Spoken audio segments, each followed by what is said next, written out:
बेटा improvement in food resources वाले chapter में हमने प्लांट वाला पार्ट खत्म किया है। ठीक है, अब प्लांट के बाद हमने आपको कल एनिमल हस्बेंड्री के बारे में बताया था, क्योंकि अभी हमने क्या पढ़ा है, फूड रिसोर्सेज जो कि प्लांट्स से मिलते हैं हमको। ठीक है, तो the food resources which we get from the plants is the plant breeding कहते हैं उसको, जो आपने अब तक पढ़ा वो प्लांट ब्रीडिंग कहलाती है, जिसमें आपने ये सब पढ़ा किस तरीके से वैरायटी इंप्रूवमेंट करते हैं, क्रॉप्स का प्रोडक्शन कैसे बढ़ाते हैं, क्रॉप्स को कैसे प्रोटेक्ट करते हैं, ये सारी चीज़ें पढ़ी। अब हम लोग क्योंकि एनिमल के प्रोडक्ट भी यूज़ करते हैं, इसीलिए अब हम लोग पढ़ रहे हैं आगे जो टॉपिक स्टार्ट करने जा रहे हैं, that is the animal husbandry, जिसमें वो सारे एनिमल प्रोडक्ट्स जो हम लोग यूज़ करते हैं। तो एनिमल प्रोडक्ट्स को यूज़ करने के लिए और उसको कमर्शियल यूज़ के लिए, उसको अपना बिजनेस बनाने के लिए किस तरीके से लोग उसको उसकी देख रेख करते हैं और एनिमल्स को पालते हैं, किस तरीके से उनकी केयर करते हैं, ये सारी चीज़ों को अब आपको पढ़ना है।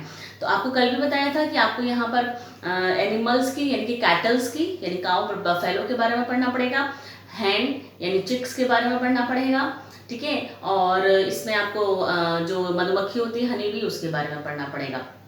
ठीक है, तो ये सारी चीजें आपको एनिमल हस्बेंड्री में पढ़नी है। ठीक है, तो सबसे पहले, और यहाँ पर आपको ब्रीड्स भी पढ़नी है। कल आपको बताया था कि अगर जो हमारे इंडिया की ब्रीड्स हैं, हमारे इंडिया की ब्रीड्स एनिमल्स में, चाहे वो कैटल्स हैं, चाहे वो हैन हैं, चाहे वो मधुमक्खी हैं, ठीक है ना, तो इनमें क्या है कि हमारे इंडिया की जो ब्रीड्स हैं वो अलग हैं।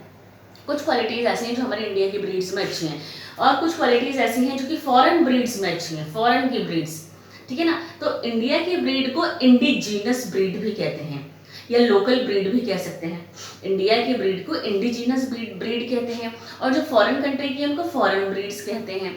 ठीक है, तो इंडिया की ब्रीड्स में कुछ क्वालिटी अच्छी हैं और फॉरेन कंट्री की ब्रीड्स में कुछ क्वालिटी अच्छी हैं। तो क्या किया कि दोनों दोनों जो ब्रीड्स थी फॉरेन की और इंडिया की, उनको रिप्रोडक्शन करवा दिया गया उनके बीच में, और जो नई ब्रीड पैदा हुई उस ब्रीड्स में वो सारे अच्छे कैरेक्टरिस्टिक्स थे जो कि हमें चाहिए। तो इसके लिए क्या किया जाता है, जिस तरीके से हमने प्लांट में बताया था ना बेटा, प्लांट्स में भी आप अच्छे प्लांट्स को सेलेक्ट करेंगे कि भाई ये वाला प्लांट बहुत अच्छा है, इसमें सबसे ज़्यादा पॉड आ रही हैं। पॉड मतलब सबसे ज़्यादा मटर आ रही है, मटर का तो मटर आ रहा है, पॉड मतलब उसकी क्रॉप की जो फल होता है, इसमें सबसे ज़्यादा फ्रूट्स आ रहे हैं, ये वाला हमें चाहिए। तो दूसरा करेक्टर आपको किसी उसी स्पीशीज़ के प्लांट में कोई दूसरा करेक्टर आपको अच्छा लगता है, तो आपने उस प्लांट को भी सेलेक्ट कर लिया। सेम इसी तरीके से एनिमल्स में भी सेलेक्ट करना पड़ता है कि ये वाले एनिमल में ये क्वालिटी अच्छी है, ये एनिमल में मिल्क प्रोड्यूसिंग कैपेसिटी ज़्यादा है, ये मिल्क ज़्यादा प्रोड्यूस करती है। लेकिन फॉरेन ब्रीड्स में वो डिजीज़ उसमें ज़्यादा नहीं होती हैं, तो आपको वो भी चाहिए कि जैसे कि सारी क्वालिटीज़ आपको एक में मिल सके। तो उसके लिए एनिमल्स का भी सिलेक्शन करना पड़ता है कि किस किस एनिमल की क्वालिटी आपको चाहिए। उन एनिमल्स को सेलेक्ट करके फिर उसका आर्टिफिशियल इंसामिनेशन करवा दिया जाता है। ठीक है ना, आर्टिफिशियल, जैसे कि क्रॉस पॉलिनेशन हम लोग ने प्लांट्स में कराते हैं, एनिमल्स में आर्टिफिशियल इंसामिनेशन, फर्टिलाइजेशन होता है, जो नई ब्रीड बनती है उसमें वो कैरेक्टरिस्टिक्स आते हैं जो कि आपको चाहिए। इस तरीके से हम लोग अब एनिमल हस्बेंड्री को स्टार्ट करने जा रहे हैं। पहले एनिमल हस्बेंड्री की डेफिनेशन लिखेंगे, उसके बाद में हम लोग कैटल्स के बारे में पढ़ेंगे। पहले कैटल फार्मिंग, क्या पढ़ेंगे, कैटल फार्मिंग, काऊ और बफेलो के बारे में, काऊ और बफेलो की ब्रीड्स लिखेंगे। ठीक है, इस तरीके से आगे बढ़े। चलिए एनिमल हस्बेंड्री को लिखते हैं बेटा। सबसे पहले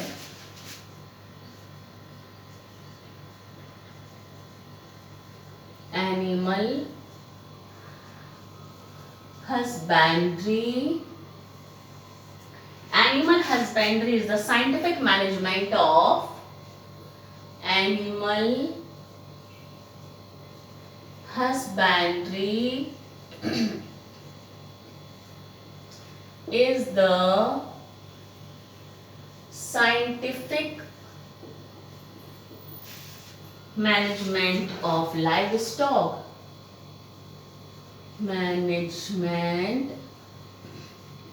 Scientific management of livestock.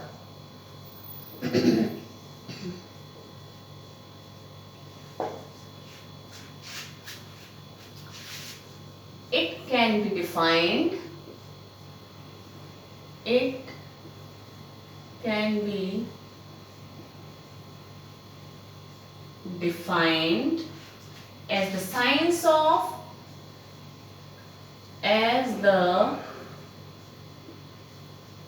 science of rearing,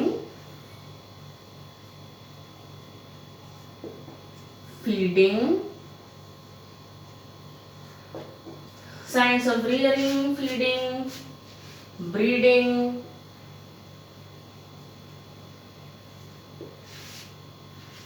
disease control,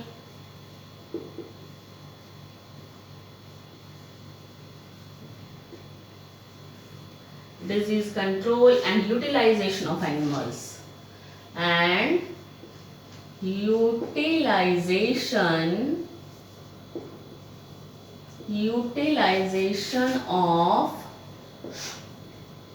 animals,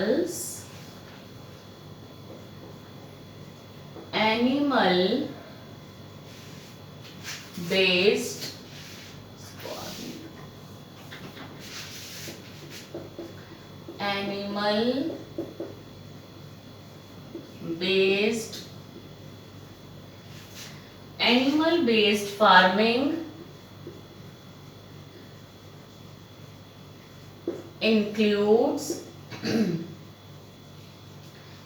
based farming includes cattle, goat,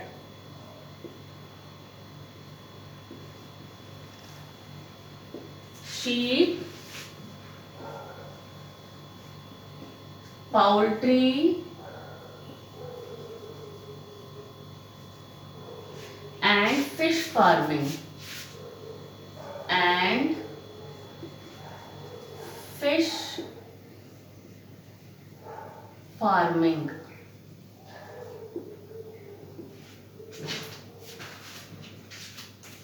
ठीक है, देख लीजिए बेटा एक बार। Animal husbandry is the scientific management of livestock. Livestock आपको बताया था, लाइव स्टॉक क्या होता है? पालतू जानवर, जिनको कि हम लोग घरों में पालते हैं अपने यूज के लिए, that is livestock. It can be defined as the science of rearing. Rearing का मतलब है रियर करना, पालना पोसना। फीडिंग यानी खाना खिलाना उनको। Breeding, reproduction, disease control and utilization of animals. ठीक है, इन सारी चीजों के लिए हम एनिमल्स को यानी कि लाइव स्टॉक को पाल रहे हैं, रियरिंग कर रहे हैं उनकी। यानी it can be defined as a science. ये साइंस है, किस चीज की साइंस है? एनिमल हस्बेंड्री एक साइंस है, किस चीज की? रियरिंग की, फीडिंग की, ब्रीडिंग यानी रिप्रोडक्शन के बारे में, डिजीज कंट्रोल, किस तरीके से आप एनिमल्स की डिजीज को रोक सकते हैं, एंड यूटिलाइजेशन ऑफ एनिमल्स, किस तरीके से एनिमल्स का यूज कर सकते हैं, मीट के लिए यूज कर रहे हैं या एनिमल्स के प्रोडक्ट के लिए यूज कर रहे हैं जो एनिमल्स प्रोड्यूस कर रहे हैं। ठीक है ना, तो उस चीज के लिए हम लोग लाइव स्टॉक को केयर करते हैं। Animal based farming includes cattle में आपके काऊ और बफेलो आ जाएंगे, गोट, शीप, पाउल्ट्री यानी हैन, बर्ड्स के लिए यूज होता है पाउल्ट्री, तो पाउल्ट्री में आपको हैंस के बारे में पढ़ना है, मुर्गी के बारे में, एंड फिश फार्मिंग आप जानती हैं, ये सारी चीजें। अब बात यहाँ पर ये आती है why we need animal husbandry. हमें एनिमल हस्बेंड्री की जरूरत क्यों पड़ी? बेटा जानते हैं आप लोग, सबसे बड़ी बात तो ये है कि एनिमल हस्बेंड्री की जरूरत इसलिए पड़ी कि लोगों का जो एक तो हमारे इंडिया में लोगों का जो मेन ऑक्यूपेशन है, मेन व्यवसाय है, मेन ऑक्यूपेशन तो लोगों को फार्मिंग करते हैं, खेतों में काम करते हैं। ठीक है ना, मेन हमारे तो इंडिया का वही है। दूसरी चीज़ ये कि एनिमल्स के प्रोडक्ट हम लोग इतने सारे खाते हैं, तो लोगों ने इसको अपना बिजनेस बना रखा है, वो उनकी रोजी रोटी है, वो उनका ऑक्यूपेशन है। तो जब वो उसको कमर्शियल यूज़ के लिए कर रहे हैं, तो उसकी वजह से जब कमर्शियल यूज़ किसी चीज़ का आप करो तो उसको आप केयर करोगे या नहीं करोगे, क्योंकि वो आपका ऑक्यूपेशन है, वो आपका व्यवसाय है, वही आपकी रोजी रोटी है, उसी से खाना खा रहे हैं हम लोग। तो ऐसे लोग जो कि एनिमल्स के प्रोडक्ट को मार्केट में सप्लाई करते हैं और अपना बिजनेस चलाते हैं, अपना ऑक्यूपेशन करते हैं, पैसा कमाते हैं, उनके लिए एनिमल हस्बेंड्री की नीड होती है। तो अब हम लोग पढ़ेंगे why we need the animal husbandry. ठीक है, नीड ऑफ एनिमल हस्बेंड्री, क्या नीड है? चलिए, need of animal husbandry, important है बेटा, ये एनिमल हस्बेंड्री की नीड पूछी जाती है। Need of animal husbandry.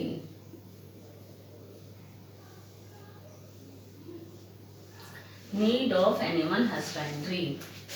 Number 1, animal husbandry is required. Animal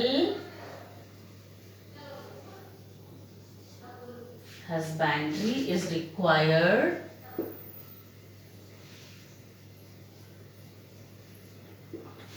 to meet the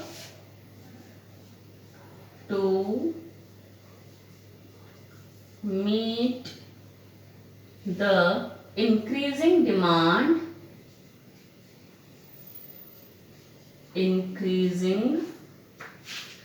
demand of animals, increasing demand of animals, increasing demand of animal based goods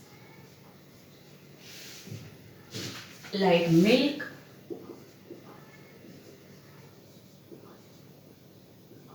meat, eggs, leather, etc. according to the size, according to the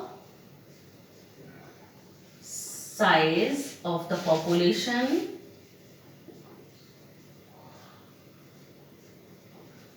according to the size of population and living standards,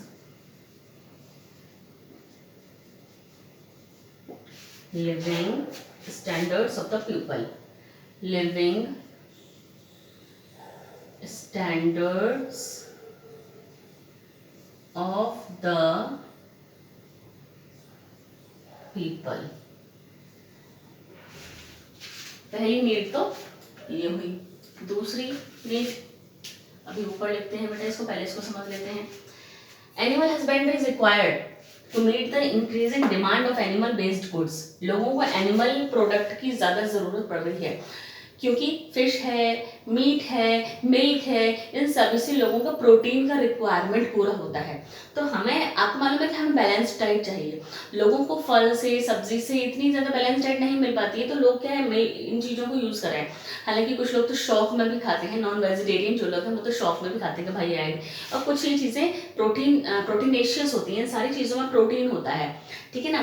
तो protein की वजह से लोग खाते हैं, लोग अपना business भी चला रहे हैं। लेदर देखिए, किस किस चीज़ की, एनिमल प्रोडक्ट की बहुत ज़्यादा, एनिमल्स के प्रोडक्ट की बहुत ज़्यादा ज़रूरत ह्यूमन बींग्स को पड़ रही है। उसके लिए इस एनिमल हस्बेंड्री को करना पड़ा। तो एनिमल बेस्ड गुड्स यानी सामान, क्या क्या चाहिए होता है? मिल्क चाहिए होता है ह्यूमन बींग्स को, मीट चाहिए होता है, एग चाहिए होता है, लेदर चाहिए होता है, लेदर के पर्स, लेदर के बैग्स, लेदर के जूते, ये सब। तो लेदर कैसे बनता है? एनिमल्स की स्किन से। तो उसके लिए एनिमल्स का यूज़ किया था, उसके लिए एनिमल्स को पाला जाता है। तो वो सारा कमर्शियल यूज़ किया जा रहा है एनिमल्स का, leather etcetera, according to the size of the population and living standards of the life, living standards of the people. लोगों के लिविंग स्टैंडर्ड्स, बहुत सारे लोगों के लिविंग स्टैंडर्ड्स बहुत ज़्यादा हाई है, बहुत ज़्यादा हाई है। तो उनको ये सारी चीज़ें डेली में चाहिए। तो डेली में चाहिए तो फिर बहुत सारे चाहिए, क्योंकि पॉपुलेशन भी हमारे यहाँ की इंक्रीज हो रही है। इसीलिए ये एक मेन ऑक्यूपेशन बन चुका है ह्यूमन बींग्स का, ठीक है, एनिमल हस्बेंड्री। चलिए दूसरा, हमने अभी एनिमल हस्बेंड्री की नीड जो पढ़ रहे हैं उसमें पहला पॉइंट लिखा है। दूसरा पॉइंट अभी मैं आपको ऊपर लिखवाऊंगी बेटा, नीड ऑफ एनिमल हस्बेंड्री का सेकेंड पॉइंट हम ऊपर लिखेंगे अभी, फिर हम लोग कैटल फार्मिंग को स्टार्ट करेंगे।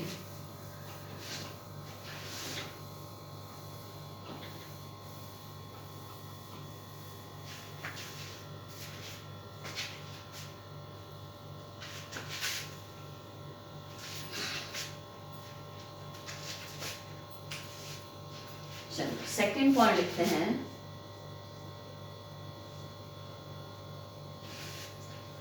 Animal husbandry sets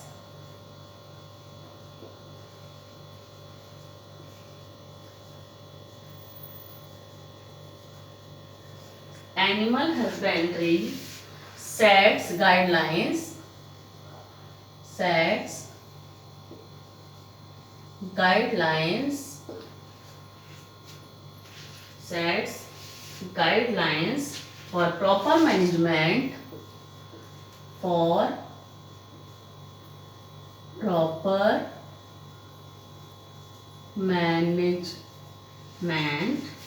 proper management and systematic approach and systematic approach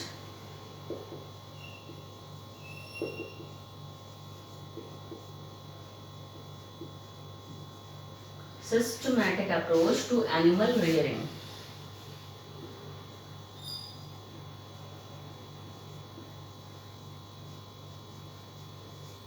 ठीक है, एनिमल हस्बेंड्री सेकंड पॉइंट क्या है बेटा, animal husbandry sets guidelines for proper management and systematic approach of animal rearing. Animal rearing नहीं, animals को पालना, तो animal husbandry guideline है।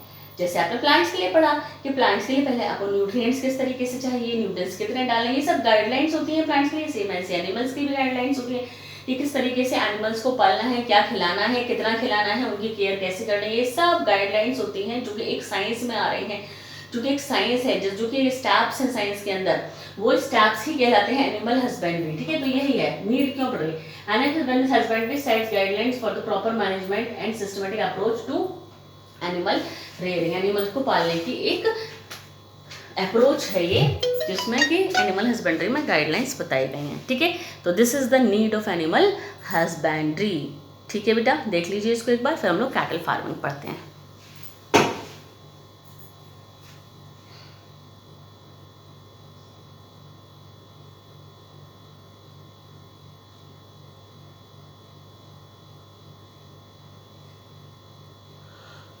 चलिए, अब हम लोग पढ़ेंगे बेटा क्या, कैटल फार्मिंग।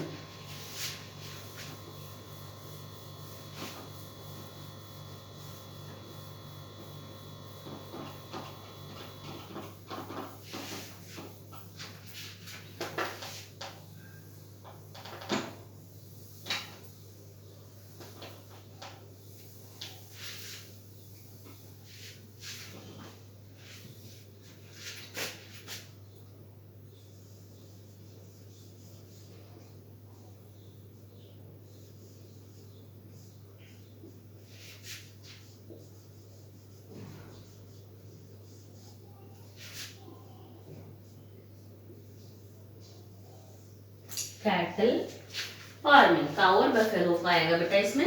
चलिए इसके बारे में लिखते हैं। In India,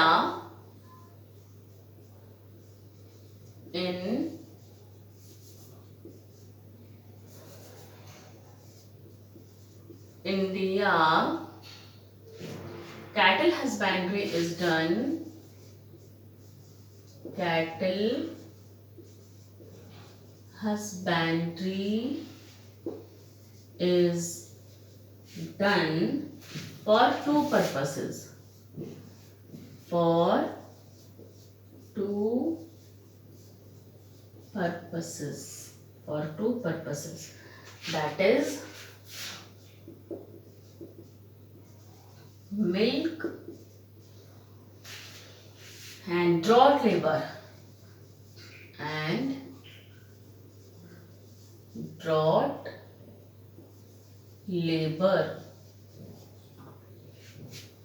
for agricultural work. For agricultural work such as tilling, irrigation and clearing.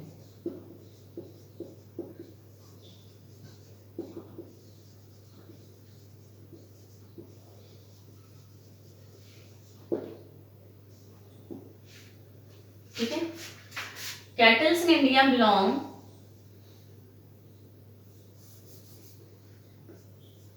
Indian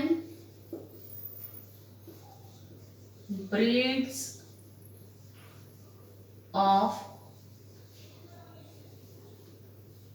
cattle. Indian breeds of cattle, ये क्वेश्चन पूछा जाता है बेटा, मोस्ट इंपॉर्टेंट लिख दीजिए, ब्रीड्स पूछी जाती हैं। बोस इंडिकस,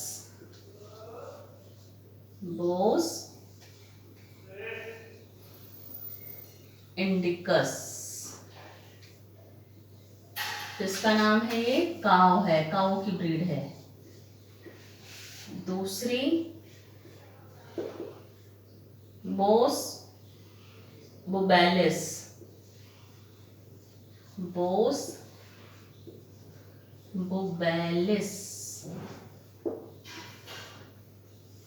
ये है बफेलो की breed.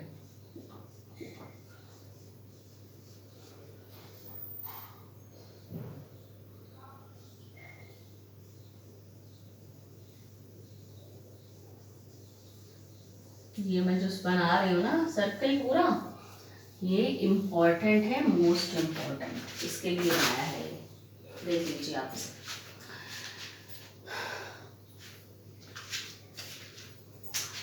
In India cattle husbandry is done for two purpose. हमारे इंडिया में कैटल्स यानी काऊ और बफेलो को लोग क्यों पाल रहे हैं? मिल्क के लिए सबसे ज्यादा पाल रहे हैं। दूसरा, खेतों में जो हल चलाते हैं उसमें आगे एनिमल्स को बांध कर, बुल को बांध कर या बफेलो को बांध कर वो खेतों में हल चलाया जाता है, ठीक है ना, प्लोइंग की जाती है, तो उसके लिए यूज होते हैं एनिमल्स। तो India cattle farming done for the two purposes, that is milk, milk के लिए की जा रही है कैटल फार्मिंग, और ड्रॉट लेबर। ड्रॉट लेबर का मतलब क्या होता है? ड्रॉट लेबर का मतलब होता है कि मेहनत करने के लिए, ड्रॉट लेबर बफेलो को, बुल को, इनको लेबरिंग करवाई जाती है, यानी कि खेतों में काम करवाया जाता है इनसे हल को बांधकर। तो ड्रॉट लेबर का मतलब है मेहनत करवाने वाला काम। फॉर एग्रीकल्चरल वर्क कौन कौन से? टिलिंग की जाती है खेतों में, ठीक है ना, इरिगेशन किया करवाया जाता है, आगे बांध देते हैं, उसके पीछे पानी बहता रहता है, आपने देखा होगा बेटा, एंड केयरिंग, ठीक है ना। ठीक, तो ये सारी चीजें कैटल फार्मिंग इसीलिए की जाती है, इस पर्पज से की जाती है, मिल्क और ड्रॉट लेबर, ठीक है, ये याद रखना है, मिल्क और ड्रॉट लेबर के लिए कैटल फार्मिंग को किया जाता है। अब मैंने यहाँ पर लिखी है Indian breeds of cattle, important है, मोस्ट इंपॉर्टेंट है, पूछ जाते हैं। बोस इंडिकस, ये साइंटिफिक नेम है काऊ का, ये इंडिया की ब्रीड है। बोस इंडिकस ये इंडिया की ब्रीड है। बोस बुबेलिस ये बफेलो की ब्रीड है, याद रखिएगा, नाम याद रखने पड़ेंगे, बोस इंडिकस, बोस बुबेलिस। बुबेलिस को बफेलो से याद रखिएगा, तो इंडिकस अपने आप याद रहेगा, काऊ की ब्रीड है, ठीक है। तो ये याद रखिएगा, इंडिया की ब्रीड है ये, बोस इंडिकस काऊ की ब्रीड है, बोस बुबेलिस बफेलो की ब्रीड है, इंडियन ब्रीड्स हैं काऊ और बफेलो की। देख लीजिए एक बार,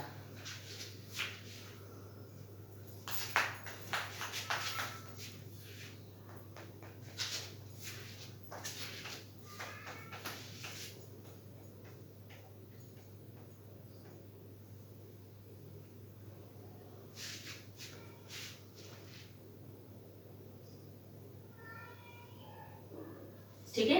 चलिए अब हम लोग पढ़ते हैं कि किस बेस पर एनिमल्स की कैटेगरी को डिवाइड किया गया। कैटल फार्मिंग में किस बेस पर एनिमल्स की कैटेगरी को अलग अलग किया गया है। मिल्क देने वाले एनिमल्स को क्या कहते हैं, लेबर करने वाले एनिमल्स को, जिन एनिमल्स को मिल्क के लिए ही पाला जा रहा है उनको क्या कहते हैं, जिन एनिमल्स को लेबरिंग के लिए पाला जा रहा है, लेबर करवाया जा रहा है, उनको क्या कहते हैं, उसकी बेस पर हम लोग पढ़ते हैं इसको, ठीक है। चलिए तो हम लिखते हैं on the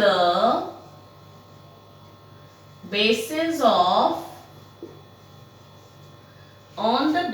of the work done, basis of the work done by cattles,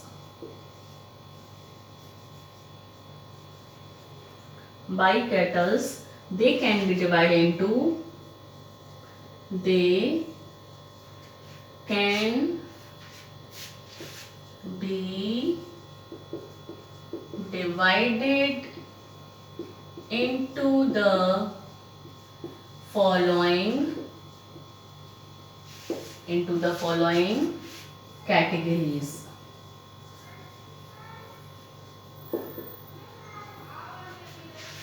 Number 1, milch animals. Number 1, milch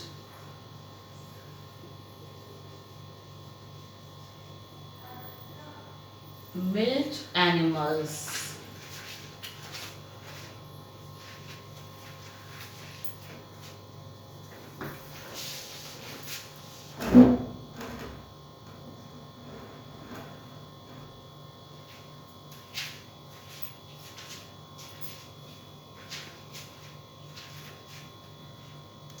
ठीक है। Number 1 milch animals. Milch animals कौन सा होता है? मिल्क प्रोड्यूस करने वाले पहले होते हैं मिल्च एनिमल्स। मैं यहाँ गैप करके लिखूंगी। Number 2 draught animals.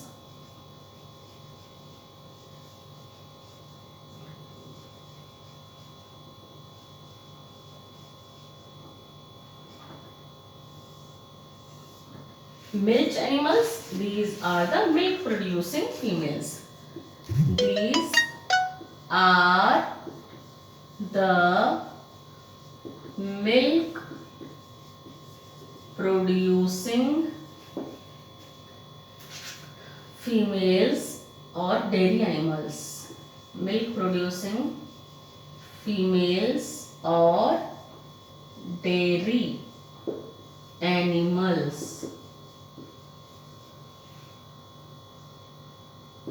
एग्जाम्पल लिख लीजिए, साहीवाल, और यहाँ पर लिख देती हूँ मैं इनकी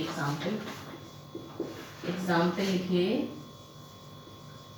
साहीवाल और एक लिख लीजिए गिर।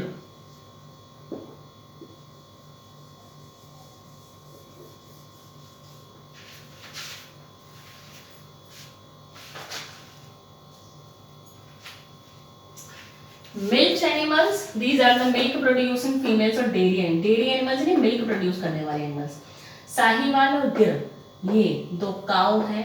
साहीवाल और गिर ये दो मिल्क प्रोड्यूसिंग एनिमल्स हैं जिनके नाम आपको याद रखना है। साहीवाल और गिर के बारे में बहुत पूछा जाता है, ठीक है। तो नाम याद रखिएगा। Milch animals milk producing animals होते हैं। साहीवाल और गिर इनकी स्पीशीज हैं, इनकी ब्रीड्स हैं। ड्राउट अब लेते हैं ड्रॉट एनिमल्स कौन से होते हैं। ड्रॉट एनिमल्स होते हैं, these are the ones which are used to do which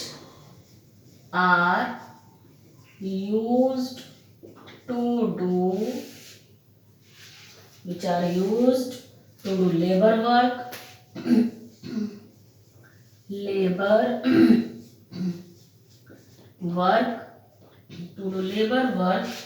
in farms,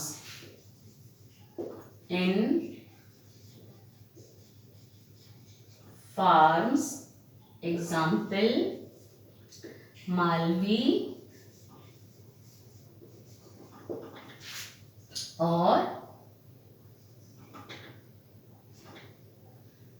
Malvi और नागेरी।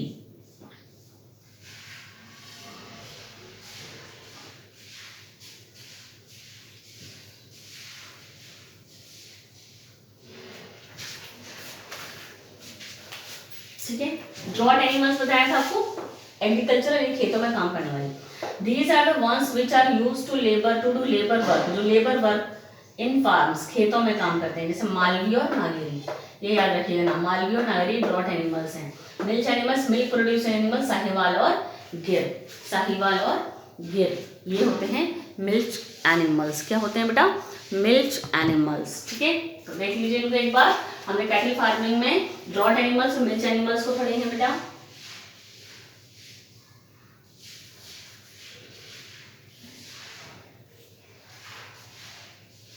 ठीक है, तो मिल्च एनिमल्स जो होते हैं ना, मिल्क प्रोड्यूसिंग एनिमल्स जो होते हैं, एक्चुअली मैं आपको बताऊं बेटा, आपने सुना भी होगा लैक्टेशन पीरियड होता है एक, लैक्टेशन पीरियड। इसके बारे में हम नेक्स्ट लेक्चर में लिखेंगे, मैं समझा दे रही हूँ आपको। लैक्टेशन पीरियड, जो मिल्क प्रोड्यूसिंग एनिमल्स होते हैं ना, उनमें लैक्टेशन पीरियड जो होता है, लैक्टेशन पीरियड का मतलब होता है मिल्क प्रोड्यूस करने वाला टाइम पीरियड। कितने टाइम तक मिल्क ज्यादा प्रोड्यूस होता है। तो लैक्टेशन पीरियड कब होता है? जब काऊ के काफ बर्थ लेता है, काऊ का काफ बर्थ होता है। काऊ जो होती है, गाय एक बछड़े को जन्म देती है, उसके बाद का जो टाइम पीरियड होता है दैट इज लैक्टेशन पीरियड। और उस लैक्टेशन पीरियड में बहुत ज्यादा क्वांटिटी में मिल्क प्रोड्यूस होता है। तो जो लोग कैटल फार्मिंग कर रहे हैं उनको तो मिल्क ज्यादा क्वांटिटी में चाहिए कि नहीं चाहिए, तो क्या किया जाता है, इंजेक्शंस को लगाकर लैक्टेशन पीरियड को बढ़ा दिया जाता है। जितना ज़्यादा लैक्टेशन पीरियड को बढ़ा देंगे उतना ही ज़्यादा मिल्क वो गाय, वो काऊ, बफेलो उतना ही ज़्यादा मिल्क को प्रोड्यूस करेगी। तो काफ के पैदा होने के बाद में जो टाइम पीरियड होता है वो लैक्टेशन पीरियड कहलाता है और लैक्टेशन पीरियड को इंक्रीज किया जा सकता है। लैक्टेशन पीरियड को इंक्रीज करने से मिल्क ज़्यादा प्रोड्यूस होगा और लोगों का वो कमर्शियल यूज़ होगा। ठीक है, तो नेक्स्ट लेक्चर में हम लोग सबसे पहले लैक्टेशन पीरियड पढ़ेंगे कि लैक्टेशन पीरियड क्या होता है, और उसके बाद हम लोग बेटा कैटल फार्मिंग में हम लोग ब्रीड्स के बारे में पढ़ेंगे, कौन कौन सी ब्रीड्स होती हैं, फॉरेन ब्रीड्स और इंडियन ब्रीड्स। ठीक है, चलिए।